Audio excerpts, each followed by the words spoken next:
Assalamualaikum warahmatullahi wabarakatuh. Selamat pagi, salam sejahtera bagi kita semua.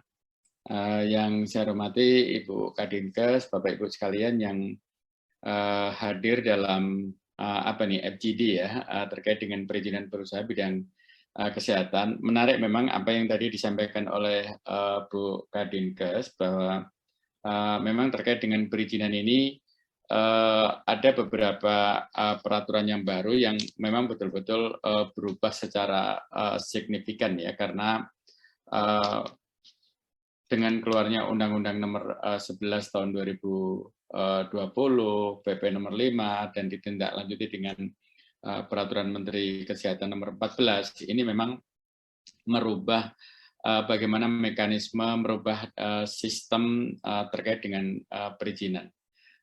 Ini kalau kita nggak mencoba untuk memahami secara utuh dan memiliki persepsi yang sama, apa yang yang ingin dituju dari penggabungan atau perubahan beberapa undang-undang ke Undang-Undang Nomor 11 itu menjadi tidak tercapai ya. Oleh karena itu, saya ingin mencoba sharing kepada Bapak Ibu sekalian terhadap 3 hal. Yang pertama adalah bagaimana sih latar belakang terhadap perizinan ini, sehingga nanti kami akan mencoba untuk besarannya gitu seperti apa, lalu kami juga ingin mencoba untuk sharing juga kepada Bapak Ibu. Yang kedua terkait dengan PP 5 tahun 2021, dan yang terakhir kami juga ingin diskusi dengan Bapak Ibu sekalian terkait dengan Permenkes Nomor 14 tahun 2021 tentang standar kegiatan usaha dan produk perizinan berusaha berbasis resiko untuk sektor kesehatan. Bapak Ibu, sebagaimana kita ketahui bahwa Undang-Undang Nomor 11 ini memang ada beberapa hal pertimbangannya ya. Yang pertama, tenaga kerja yang ada di Indonesia ini memang cukup lumayan banyak gitu ya, yang belum memperoleh kesempatan untuk bekerja di sektor atau bidang tertentu gitu. Paling tidak pada saat apa namanya disusunnya undang-undang ini tercatat ada 13 juta orang dan itu selalu bertambah gitu. Dan yang kedua, UMKM yang ada ini memang lebih dari 64,13% itu adalah dia bermain di sektor informal. Sehingga yang terjadi mereka nggak bisa berkompetisi dengan baik gitu dengan pelaku usaha yang lain. Gitu. Sehingga bagaimana caranya agar UMKM ini bisa masuk ke dalam sektor formal sehingga nanti mereka juga bisa berkompetitor gitu atau berkompetisi dengan para pelaku usaha yang lain gitu. Sebagai contoh misalnya, ketika UMKM ini adalah butuh permodalan lalu ingin mencoba untuk akses ke perbankan gitu, itu biasanya mereka akan kesulitan karena apa? Karena mereka adalah bermain di informal, banyak yang kesulitan ketika mereka ini akan mendirikan sebuah perusahaan gitu. Oleh karena itu, hal yang mencolok misalnya terkait dengan legalitas ini, perubahan terhadap undang-undang perseroan itu dulu kalau perseroan adalah di situ tempat berkumpulnya beberapa orang, lalu dia naruh in bank gitu, modal maksudnya dengan tujuan untuk mencari profit, maka sekarang dengan adanya Undang-Undang Nomor 11 ini adalah ada yang namanya perseroan perorangan gitu misalnya. Nah, hal-hal seperti ini sebenarnya yang ingin didorong agar pelaku usaha khusus untuk UMKM ini bisa lebih cepat gitu ya, berakselerasi di dalam menjalankan usahanya. Nah, yang ketiga, catatan saya adalah memang regulasi bidang perizinan ini adalah rumit ya. Tidak hanya sekedar rumit, bahkan antara peraturan yang dikeluarkan oleh pusat, oleh pemerintah daerah, baik itu kabupaten, kota maupun provinsi, seringkali tidak sinkron gitu. Inilah yang akhirnya menjadikan disharmoni. Oleh karena itu, tujuan yang ingin dicapai dari 3 catatan saya tadi adalah ada 3. Yang pertama adalah bagaimana mendorong penciptaan lapangan kerja gitu. Yang kedua adalah memudahkan pembukaan usaha baru, khususnya adalah bagi UMKM.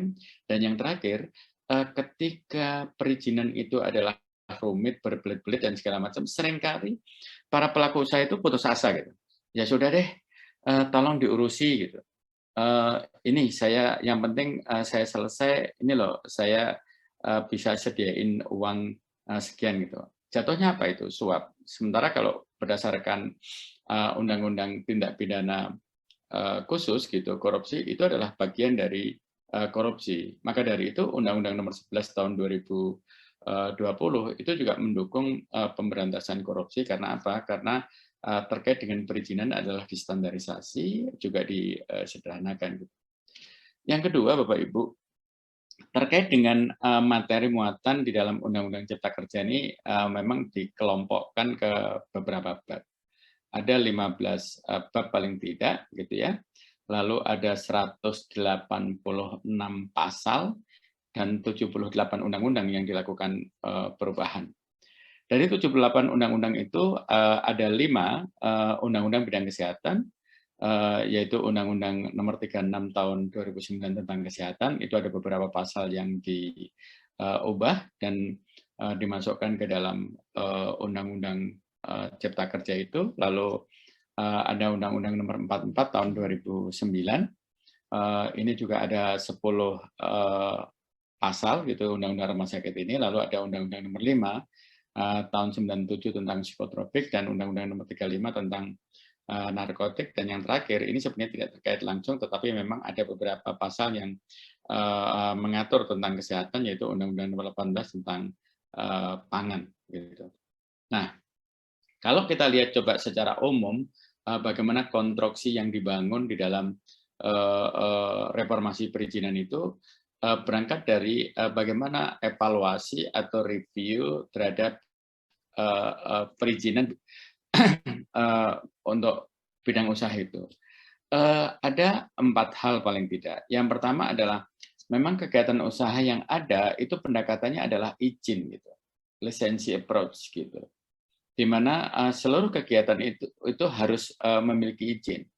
Yang kedua, memang sangat banyak peraturan, lalu terjadi hyper regulation, yang terjadi adalah tumbang tindih. Nah, kalau kita coba lihat bagaimana format terhadap norma, standar, prosedur, dan kriteria, itu juga tidak terstandarisasi.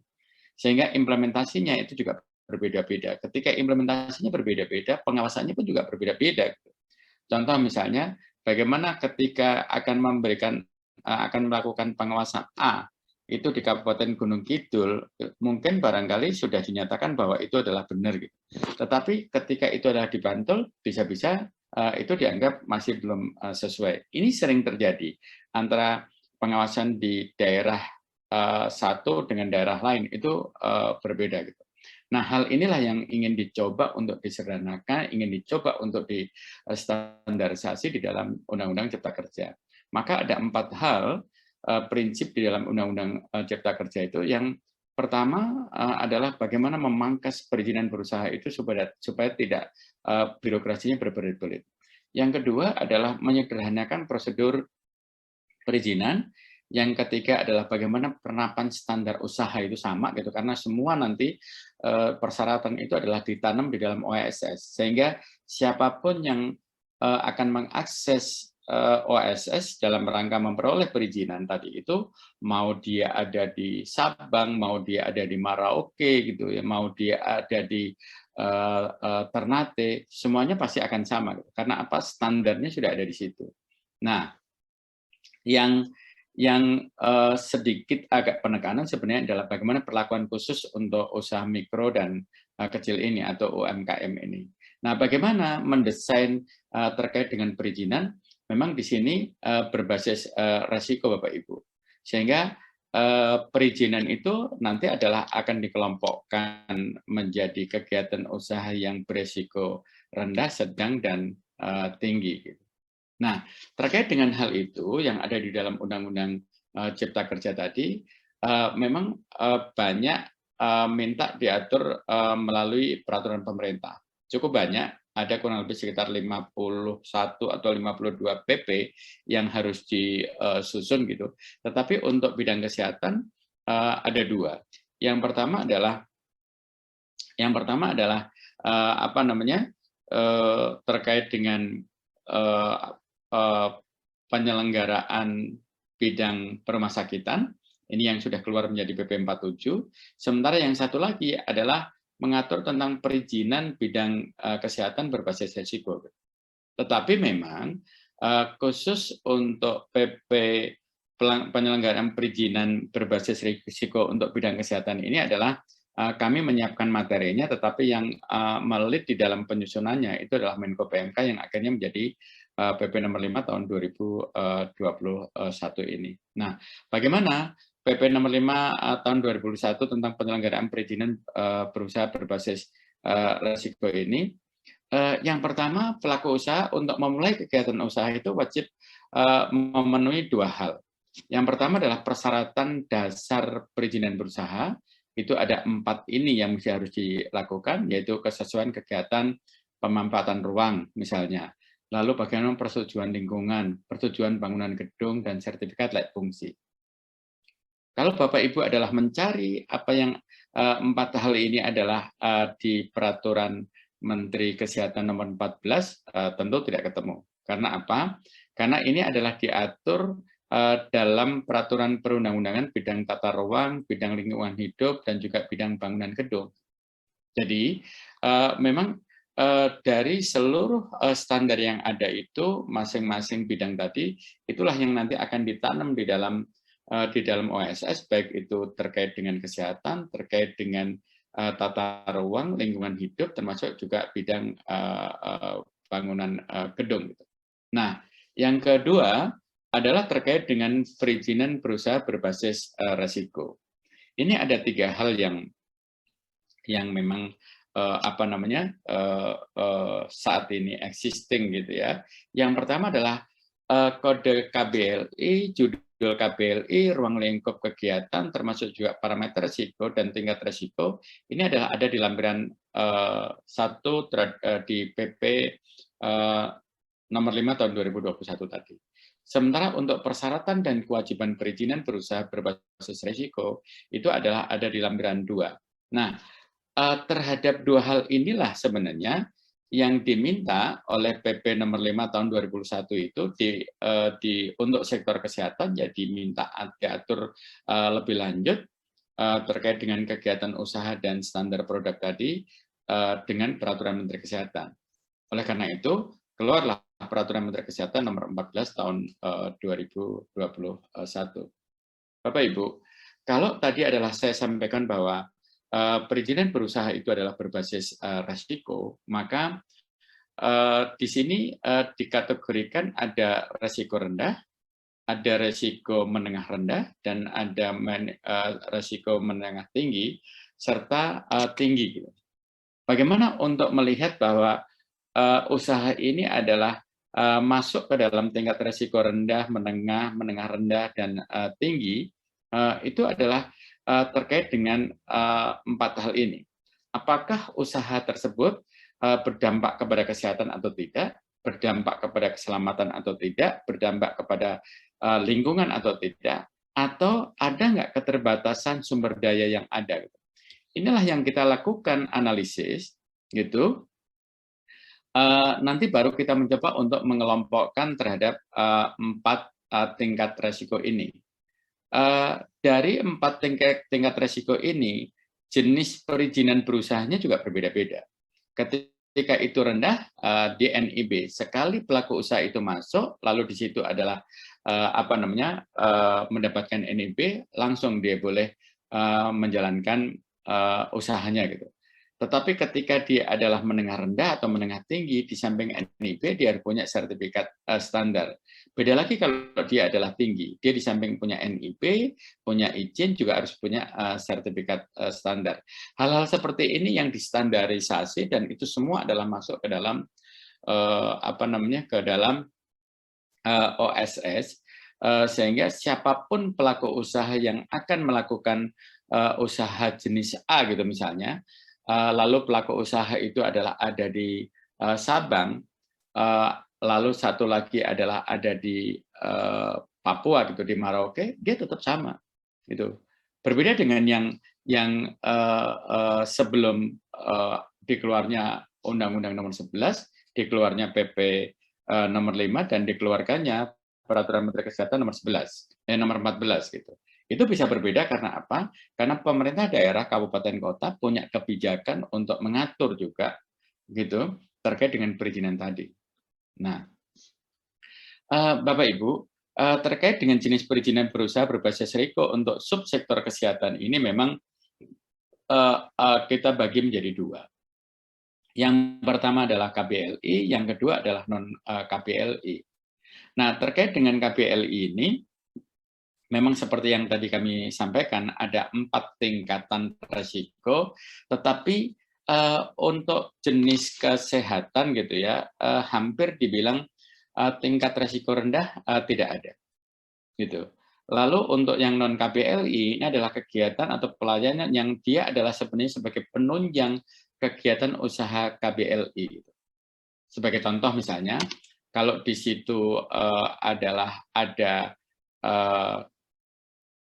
rumah sakit, lalu ada beberapa jenis pelayanan yang dia membutuhkan sertifikat tertentu gitu, di samping yang perizinan rumah sakit tadi itu, maka itulah yang disebut sebagai penunjang. Contoh misalnya bagaimana pelayanan untuk radioterapi, bagaimana terkait dengan sel punca dan yang lain-lain tadi itu. Tetapi kalau kita coba lihat di dalam jenis perizinannya ini, kita bisa kelompokkan menjadi 4, Bapak Ibu. Yang pertama adalah jenis perizinan terkait dengan pelayanan kesehatan. Yang kedua adalah jenis perizinan terkait dengan kefarmasian, alat kesehatan, dan perbekalan kesehatan rumah tangga, gitu, atau PKRT. Yang ketiga adalah jenis perizinan terkait dengan pengendalian vektor dan binatang pembawa penyakit, dan yang terakhir adalah jenis perizinan terkait dengan kesehatan lingkungan. Sehingga apa yang ada di dalam lampiran PP 5 itu adalah memuat terhadap 4 hal ini. Ini adalah beberapa bidang pelayanan kesehatan KBLI gitu ya. Contoh misalnya untuk rumah sakit pemerintah dan rumah sakit swasta di sini adalah masuk ke dalam tingkat risiko tinggi, sehingga izinnya, perizinan berusahanya itu adalah NIB, izin, dan sertifikat standar. Puskesmas ini menengah tinggi, sehingga di situ cukup NIB dan sertifikat standar. Bapak Ibu, nanti terkait dengan ini silakan, saya sudah share, nanti bisa dibaca. Tapi bagi teman-teman di Dinas Kesehatan, bagi teman-teman yang ada di PTSP, yang Bapak Ibu mesti harus cermati adalah begini. Ketika pelaku usaha itu masuk ke OSS, lalu dia mendapatkan NIB, setelah mendapatkan NIB itu dia sudah mulai, kalau itu adalah rumah sakit gitu misalnya, dia sudah bisa mulai kegiatan usahanya, bagaimana pengadaan tanah, bagaimana membangun rumah sakit, membangun gedung, lalu bagaimana menyediakan sarana prasarana, bagaimana menyediakan SDM-nya gitu. Ketika itu sudah selesai, lalu masuk ke dalam tahap berikutnya adalah izin yang rumah sakit tadi, perizinan berusaha rumah sakit tadi itu. Jadi tidak ada lagi yang namanya dulu ada izin mendirikan rumah sakit, lalu ada izin operasional gitu. Karena ini kalau izin rumah sakit itu di situ adalah anak beranak. Kenapa kita katakan anak beranak? Ada izin mendirikan rumah sakit, tapi di dalamnya itu ada IMB. Ya, maka di situ disederhanakan. Justru adanya adalah IMB, tetapi IMB tadi itu ketika bangunan tersebut adalah digunakan untuk rumah sakit, maka standar teknis bangunannya itu yang kita atur, gitu. Karena memang berbeda dengan bangunan-bangunan pada umumnya. Nah, terkait dengan perizinan berusaha rumah sakit, jadi ke depan itu apapun usahanya itu selalu munculnya adalah perizinan berusaha, gitu. Perizinan berusaha. Nah, ketika pelaku usaha tadi adalah sudah masuk untuk mendapatkan perizinan berusaha, dia klik ke komitmen akan memenuhi SDM, akan memenuhi sarana prasarananya, akan memenuhi peralatannya dan segala macam. saat itu juga mereka sudah mendapatkan perizinan berusaha rumah sakit. Tetapi perizinan berusaha yang didapat oleh pelaku usaha tadi adalah belum akan bisa efektif kalau belum di-approve oleh pejabat yang berwenang untuk itu. Pejabat yang berwenang untuk itu maksudnya adalah begini, ketika rumah sakitnya tadi adalah rumah sakit D atau C, maka itu adalah kabupaten kota. Gitu. Itu adalah kabupaten kota yang meng-approve tadi itu. Nah, satu hal yang Bapak Ibu harus perhatikan betul adalah di dalam ketentuan yang ada gitu ya, di dalam PP itu dinyatakan ketika dalam waktu 28 hari tidak dilakukan approve oleh pejabat yang berwenang, maka perizinan tersebut adalah berlaku dengan sendirinya. Ini yang memang harus hati-hati Bapak Ibu.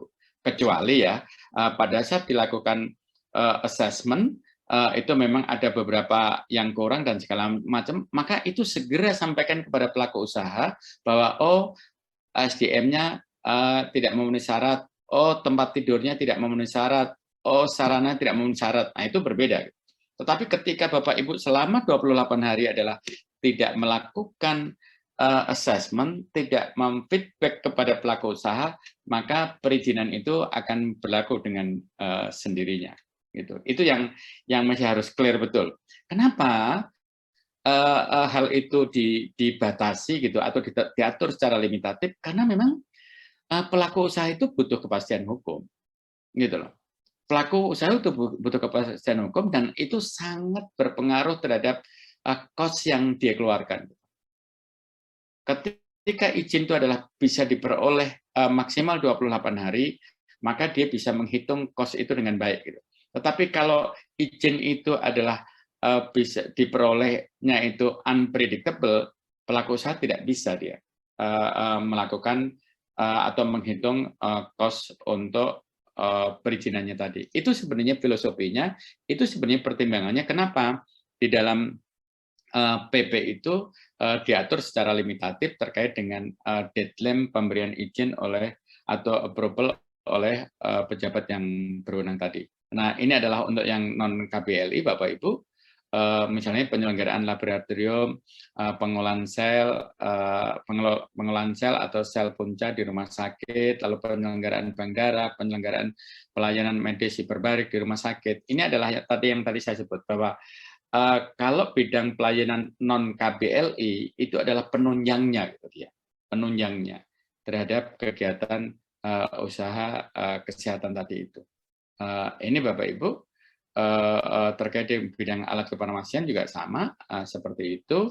Dia dikelompokkan menjadi resiko tinggi, menengah tinggi, menengah, rendah, dan juga rendah gitu ya. Saya akan cepat saja. Ini juga untuk bidang PKRT. Ini untuk yang non KBLI karena dia adalah sebagai penunjang. Nah, ini adalah untuk vektor, tadi masuk ke resiko menengah tinggi, dan untuk kesehatan lingkungan, di sini ada 3, yaitu sertifikat layak hygiene sanitasi, lalu label pengawasan pembina, ini hygiene sanitasi pangannya, lalu yang terakhir ada sertifikat layak sehat atau SLS, akomodasi, ini juga semuanya melalui OSS. Bapak Ibu, saya ingin mencoba sharing kepada Bapak Ibu terkait dengan masalah sertifikat standar dalam bentuk pernyataan kesanggupan atau komitmen. Ini adalah merupakan legalitas untuk pelaksanakan kegiatan usaha. Yang pertama, pelaku usaha mengisi pernyataan kesanggupan memenuhi standar kegiatan usaha dan mengisi formulir melalui sistem OSS, karena ini adanya adalah di OSS. Lalu yang kedua adalah mengisi pernyataan kesanggupan pelaku untuk mengisi formulir, baik itu OKL, OPL, termasuk juga jika wajib di situ OKL, OPL-nya, atau formulir SPPL melalui sistem OSS juga. Lalu sistem OSS menerbitkan sertifikat standar. Ketika sertifikat standar ini adalah keluar, maka pelaku usaha melakukan persiapan dan operasional komersial kegiatan usahanya tadi. Oleh karena itu, standar pelaksanaan kegiatan usaha wajib dipenuhi pelaku usaha pada saat melaksanakan kegiatan usaha. Inilah yang sering orang menyebut bahwa konsep yang dibangun di dalam Undang-Undang Nomor 11, PP Nomor 5 gitu ya, terkait dengan perizinan berusaha ini lebih menitik beratkan kepada post, bukan free gitu ya. Dia lebih ke menitik beratkan ke pengawasan gitu. Karena dengan dia berkomitmen untuk akan melakukan kegiatan usaha sesuai dengan standar, dia sudah langsung bisa mendapatkan sertifikat standar. Lalu bagaimana ketika dia melakukan kegiatan usahanya, dia harus wajib memenuhi pelaku usaha tadi memenuhi atau melaksanakan kegiatan usahanya sesuai dengan standar. Nah, pengawasan inilah yang dilakukan berjenjang. Pengawasan inilah yang dilakukan sesuai dengan kewenangan masing-masing, baik itu oleh Pemda Kabupaten Kota, provinsi maupun pusat. Melihat kesesuaian antara aturan yang ada, standar-standar yang ada tadi, dengan apa yang dilakukan oleh pelaku usaha di lapangan. Betul nggak dia itu melakukan kegiatan usaha sesuai dengan standar yang ada dan itu sudah dikomitmenkan oleh mereka bahwa ketika nanti akan melakukan kegiatan usaha akan memenuhi standar tadi, akan melakukan kegiatan-kegiatan sesuai dengan standar yang ada. Nah, ini adalah penerbitan perizinan berusaha untuk risiko menengah tinggi, Bapak Ibu. Yang pertama, pelaku usaha mengisi pernyataan sama seperti tadi, lalu pelaku usaha memperoleh NIB dan sertifikat standar yang mencantumkan tanda belum terverifikasi. Lalu untuk yang ketiga adalah pemenuhan standar kegiatan melalui sistem OSS. Yang keempat adalah bagaimana sistem OSS meneruskan kepada kementerian, lembaga, termasuk juga PTSP ya, provinsi maupun kabupaten kota untuk dilakukan assessment, gitu kan. Setelah ini sudah, maka dinotifikasi hasil verifikasi kepada OSS berupa memenuhi atau tidak memenuhi gitu. Ketika dia adalah memenuhi gitu notifikasinya, maka berlaku itu perizinan berusaha dengan risiko menengah tinggi ini. Tetapi ketika di situ adalah tidak memenuhi, lalu diberikan catatan-catatan bahwa ini loh yang kurang, ini loh yang kurang dan segala macam, maka pelaku usaha tadi wajib untuk memenuhi persyaratan yang berdasarkan hasil assessment oleh teman-teman di kementerian lembaga, di PTSP, baik provinsi maupun kabupaten kota tadi belum memenuhi persyaratan.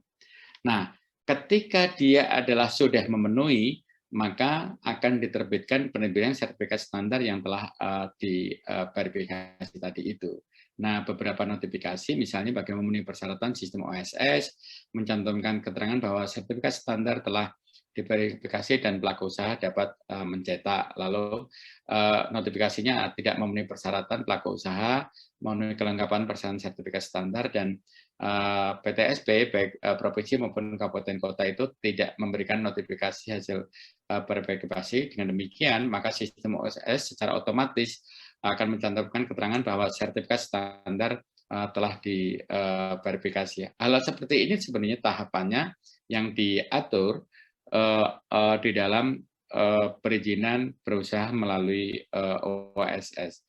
Ini adalah risiko tinggi, Bapak Ibu. Pada prinsipnya kurang lebih sama, bedanya memang di sini lebih penekanannya lebih kepada kepada assessment di lapangan tadi itu. Nah, terkait dengan tahapan pelaksanaan kegiatan usaha, Bapak Ibu, ada dua hal. Yang pertama adalah tahap persiapan.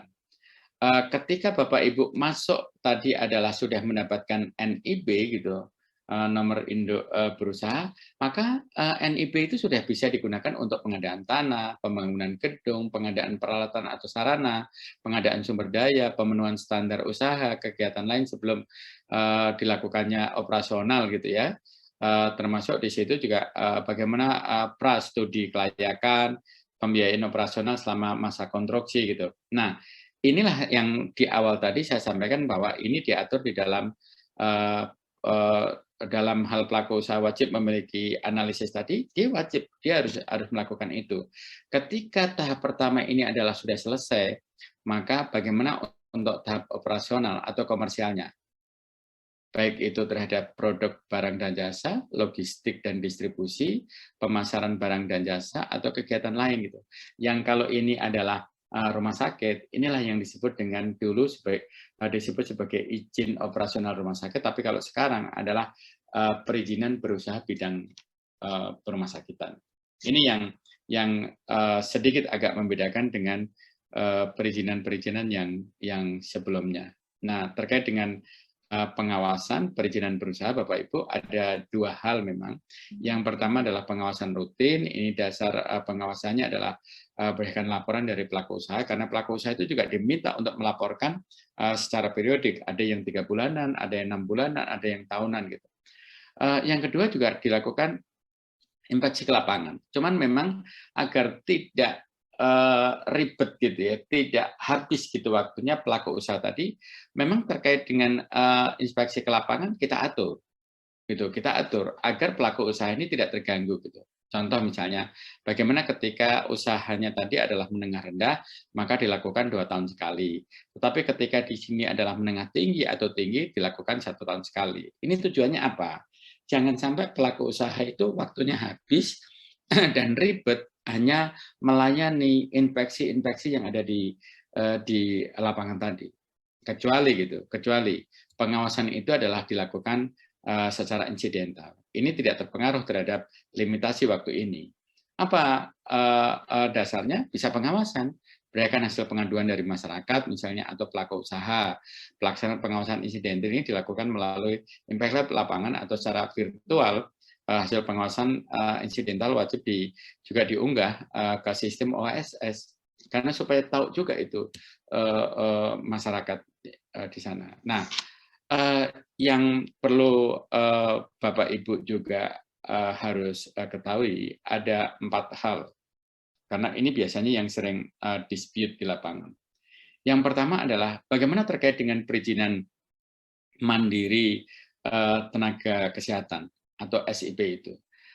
Memang perizinan berusaha subsektor kesehatan yang berkaitan dengan praktek tenaga kesehatan ini adalah dilaksanakan sesuai dengan ketentuan peraturan perundang-undangan. Artinya apa? Tidak mengikuti apa yang ada di dalam Undang-Undang 11, tidak mengikuti apa yang di dalam PP 5 tadi, tidak mengikuti juga apa yang diatur di dalam Permenkes nomor 14. Oleh karena itu, memang tidak diatur di sana. Diaturnya di mana? Diaturnya adalah di peraturan perundang-undangan bidang kesehatan. Mulai dari undang-undang, ada PP, ada Perpres, termasuk juga ada peraturan Menteri Kesehatan. Contoh misalnya, ketika di situ adalah dokter, maka ada undang-undang praktek kedokteran dan ada peraturan Menteri Kesehatan 2052 misalnya. Ketika dia adalah perawat, ada undang-undang keperawatan, ada izin dan penyelenggaraan praktek perawat yang diatur di dalam peraturan menteri yang mengatur tentang bagaimana sertifikasi, registrasi, dan lisensinya itu. Bagaimana uji kompetensi, bagaimana STR, dan bagaimana SIP itu. Yang kedua juga begini, ketika di dalam peraturan perundang-undangan bidang perizinan ini adalah memang tidak mengatur juga tidak lengkap, tidak jelas, adanya stagnasi pemerintahan atas kondisi tersebut, maka menteri, kepala lembaga, Pemda itu dapat melakukan diskresi untuk mengatasi persoalan-persoalan tadi agar tidak terjadi stagnasi pemerintahan. Gitu. Tapi sepanjang itu adalah sudah diatur secara jelas, diatur secara tegas, maka kementerian, lembaga, termasuk juga gubernur, bupati, wali kota, dia tidak boleh itu mengatur lagi. Nanti kalau itu kita berikan ruang untuk mengatur lagi, yang terjadi adalah kembali kepada pola lama, berbelit-belit, birokrasi dan segala macam. Nah, yang ketiga, Bapak Ibu, di dalam ketentuan peralihan PP nomor 5 ini memang dikecualikan bagi pelaku usaha yang perizinannya itu telah disetujui dan berlaku efektif sebelum PP ini berlaku. Artinya apa? Dia masih tetap berlaku gitu. Tetapi memang yang keempat ini adalah bagi pelaku usaha yang telah memperoleh perizinan berusaha namun belum berlaku efektif sebelum PP ini berlaku, maka perizinan berusaha tersebut diproses sesuai dengan ketentuan dalam peraturan pemerintah ini. Contoh misalnya, terkait dengan perizinan berusaha rumah sakit, selama ini sudah lewat OSS. Ketika dia sudah mendapatkan perizinan berusaha tadi itu atau izin usaha tadi itu, tetapi dia adalah belum berlaku efektif karena harus dilakukan notifikasi, harus dilakukan assessment dulu oleh pemerintah kabupaten kota, provinsi, dan juga pusat, maka berlaku yang angka 4 ini gitu. Nah, ini adalah Permenkes nomor 14 Bapak Ibu tahun 2021. Paling tidak ada 6 pasal yang mengamanatkan untuk diatur melalui peraturan menteri di dalam PP 5 ini. Ada prinsip dasar sebenarnya di dalam PP nomor 5 itu, Bu. Yang pertama adalah peraturan menteri itu harus sudah jadi sejak 2 bulan sejak PP nomor 5 itu diundangkan. Artinya apa? Tanggal 1 April. Yang kedua adalah OSS atau perizinan melalui OSS itu juga harus sudah berlaku 4 bulan sejak diundangkan. Maka 2 Juni 2021 harus sudah berjalan.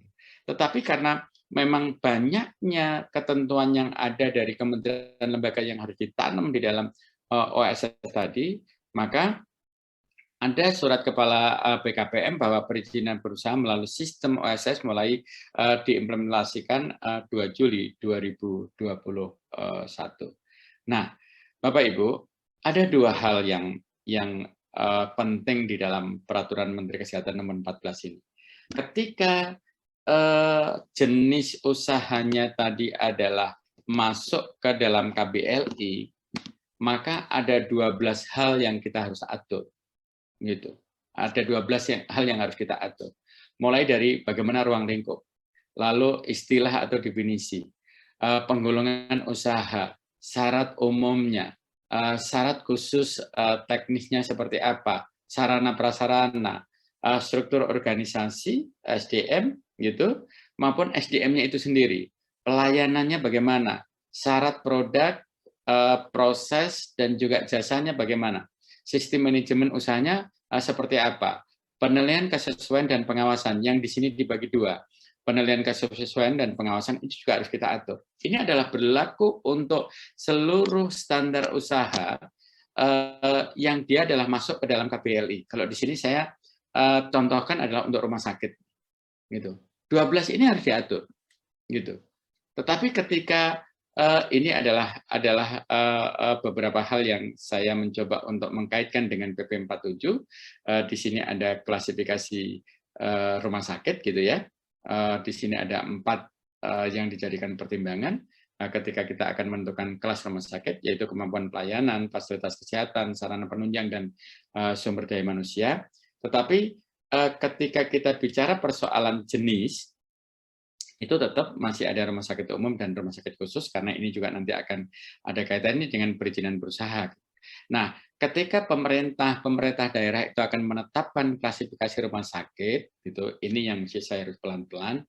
Karena apa? Seolah-olah klasifikasi rumah sakit itu adalah didasarkan pada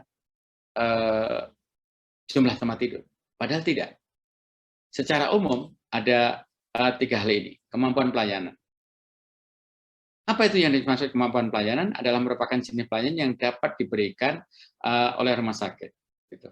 Ketika ini adalah fasilitas kesehatan dan sarana penunjang, baru di sini. Itu bangunan rumah sakit, ketersediaan tempat tidur rawat inap, dan juga peralatan.